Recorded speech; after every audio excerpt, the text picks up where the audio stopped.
reading to you today from Matthew's Gospel, chapter 24. We're discussing a passage known as the Olivet Discourse. It's important as we read this to keep in mind what the context is.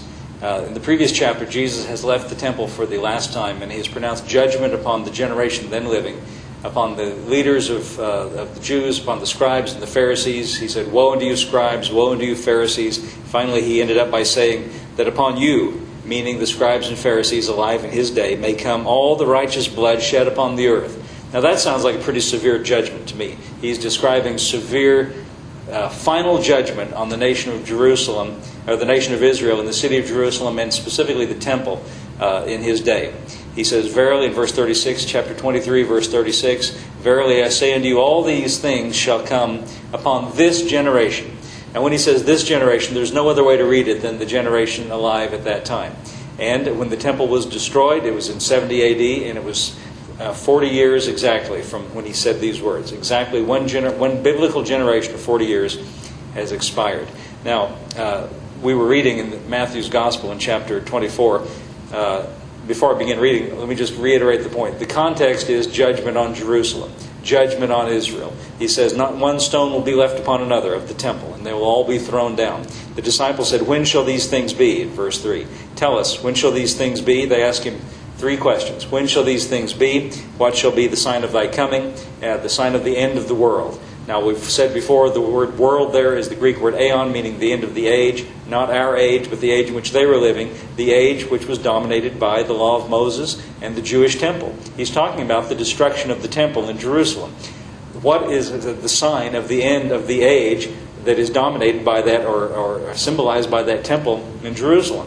That temple in Jerusalem, which was destroyed in 70 AD, brought a final end to worship in the Mosaic sense, animal sacrifice. And did you know that temple has never been rebuilt? And in my opinion, never will be rebuilt. And God will never permit it to be rebuilt. He has, in a sense, we might say, brought people into a new covenant in the same way that he brought the children of Israel out of the land of Egypt. And when he closed the Red Sea behind them, it was impossible for them to go back to that old situation in Egypt. Even though they got discouraged and thought about going back, there was no way they could get back.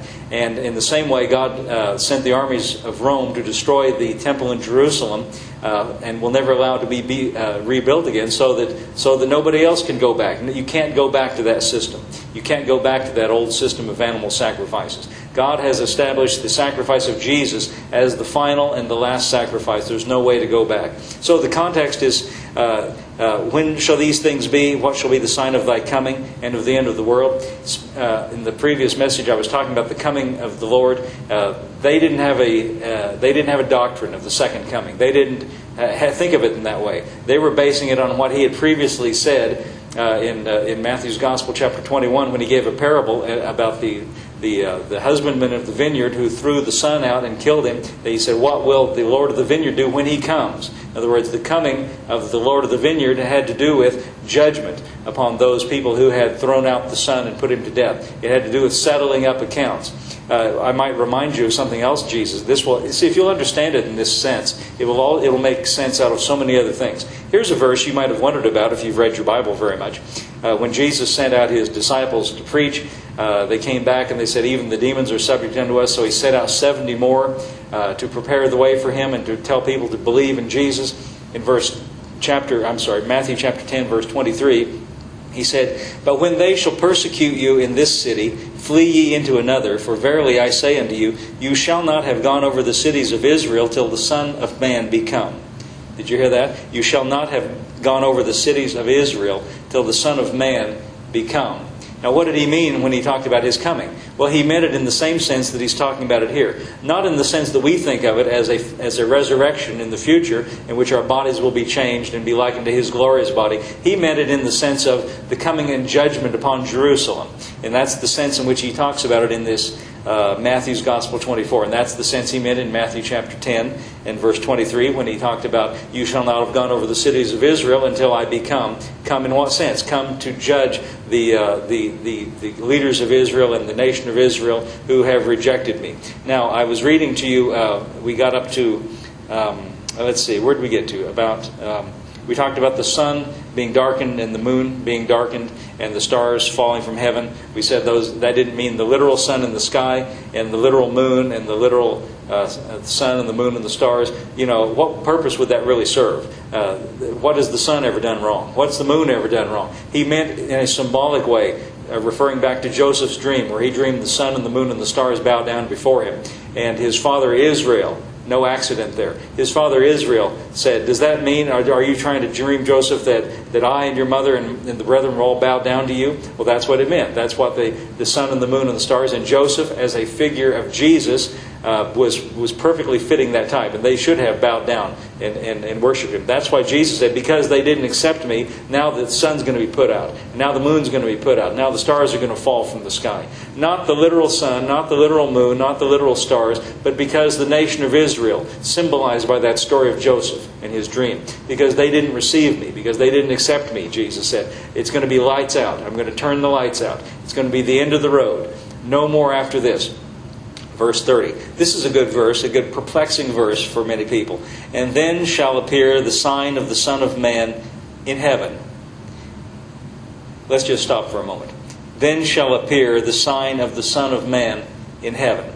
Now, the way most people read that is, a sign will appear up in heaven, the sign of the Son of Man. And a lot of speculation. What is the sign? Is it the cross? Is it some other sign? That's not really the way you should read this. Then shall appear the sign of the Son of Man in heaven.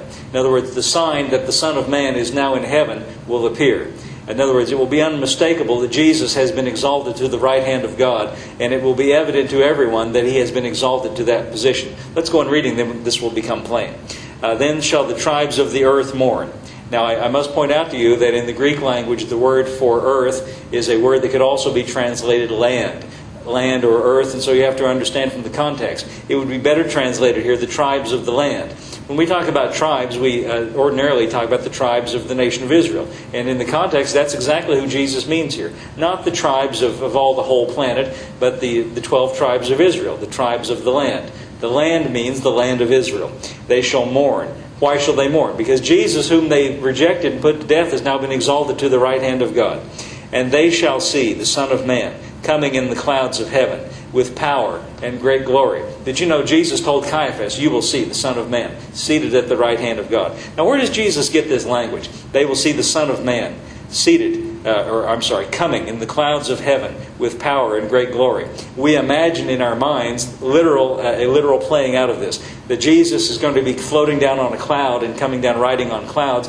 This is language borrowed from the book of Daniel. And if we turn back to Daniel, we'll see what the context is, and then we'll understand what he's talking about.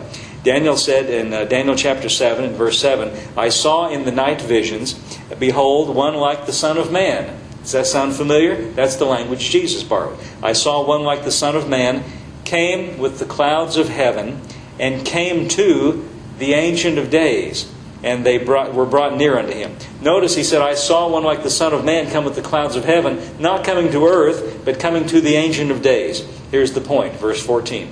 And there was given to him dominion and glory and a kingdom, that all people and nations and languages should serve him.